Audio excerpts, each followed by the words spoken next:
Smurf Cat, once adored as a global icon, now lived a lonely existence in his opulent mansion tucked deep within the woods.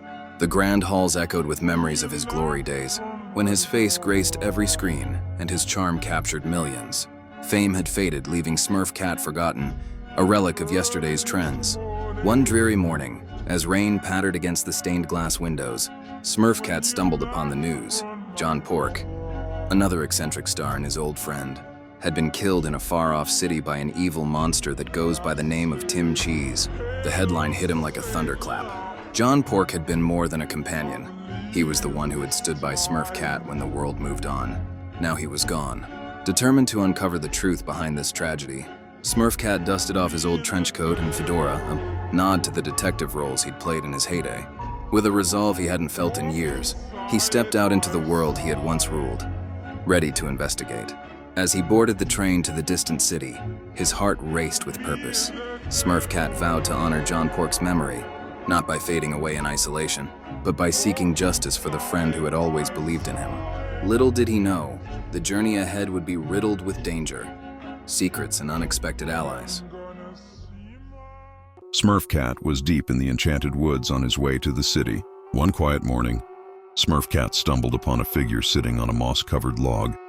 He was ragged and weary, his trench coat tattered and his face shadowed by a fraying hat. This was Agent 5.5, a once great operative who now wandered the wilderness, carrying secrets only he dared to keep. "Who are you, and what are you doing in the depths of the woods?" Smurf Cat quipped. Agent 5.5 lifted his gaze, his voice grave. "I'm on a mission. There's a bunker beneath these woods that holds a device to bring the dead back to life. I'm going to revive John Pork, our only hope against the chaos Tim Cheese is bringing to the world." Smurf Cat's ears perked up, he thought. Is he really also trying to help John Pork? Without hesitation, Smurf Cat wanted to work with Agent 5.5.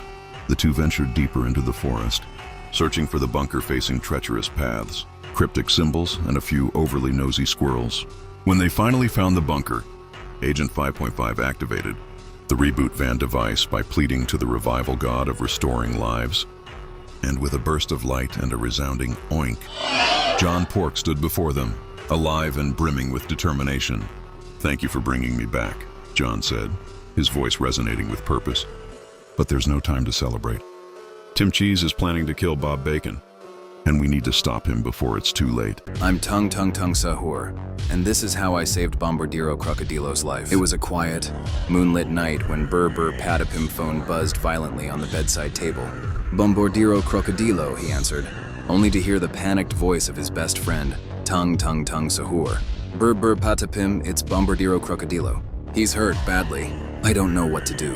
Tung Sahur stammered, his voice trembling. Burr Patapim shot up in bed, his heart pounding. "What happened?" "He was in an accident. He's bleeding, unconscious." "Tralalero, tralala, tried killing him. I can't get him to wake up." Tung said, his words tumbling over each other. Burr Patapim mind raced. He wasn't a doctor, but he knew someone who was. Without hesitation, he called Dr. Chapatin, an old college friend who had always been there in a pinch. "Dr. Chapatin, it's Patapim. I need your help. It's Crocodilo. He's been in an accident. Can you come? Text me the address. I'll be there in 10. Tung Sahur had managed to get Bombardiro Crocodilo into his living room, laying him on the couch when Dr. Chapatin arrived, his medical bag in hand. He moved with calm precision, checking Bombardiro Crocodilo's pulse, cleaning his wounds and stabilizing him. Burr Patapim and Tung Sahur hovered anxiously, their fear palpable. "He's lost a lot of blood, but he's stable for now," Dr. Chapatin said, his voice steady. This is a message from Agent 5.5, Marvin Beak, and Smurf Cat, working together to aware people of the dangers of Tim Cheese and Simon Claw. Tim Cheese was the genius behind it all, always 3 moves ahead, mapping out strategies that no one else could imagine. And Claw, he made those plans reality. Silent, efficient, deadly. Together they were unstoppable. But they've gone quiet, haven't made a move in a minute. But quiet doesn't mean finished. It doesn't mean they've given up. Just because they killed John Pork doesn't mean they're done. Men like them don't retire. They wait. They strike when the world lets its guard down. That's their game. And trust me, they're still playing. We don't know who they'll try to take down next. But what I do know is they will strike again, and this time even stronger than before. So you think they'll come back?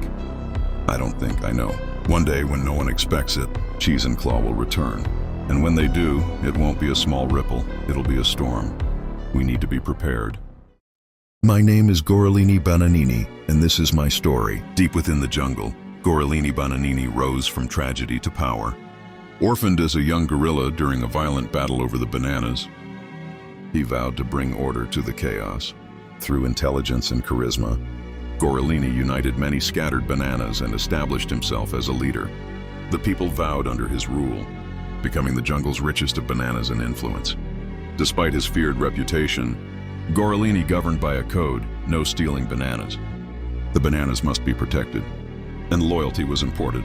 His leadership combined fairness with calculated strategy, earning both respect and fear. When Chimpazzini Bananini attempted stealing his bananas, Gorellini demonstrated his strategic brilliance. Using a well-devised plan, he outmaneuvered his adversaries, securing his bananas and putting Chimpazzini Bananini in jail. Gorellini Bananini's name became legend, a symbol of strength and justice. The bananas, under his vigilant protection, thrived as a symbol of stability in the wild.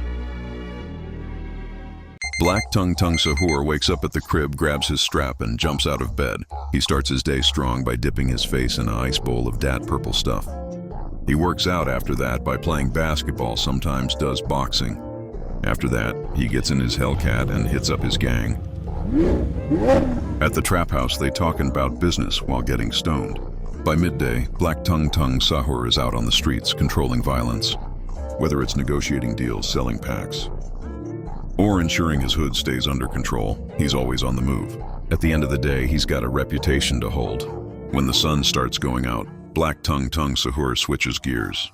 He gets ready to hit up the huzz with dat ice on his neck.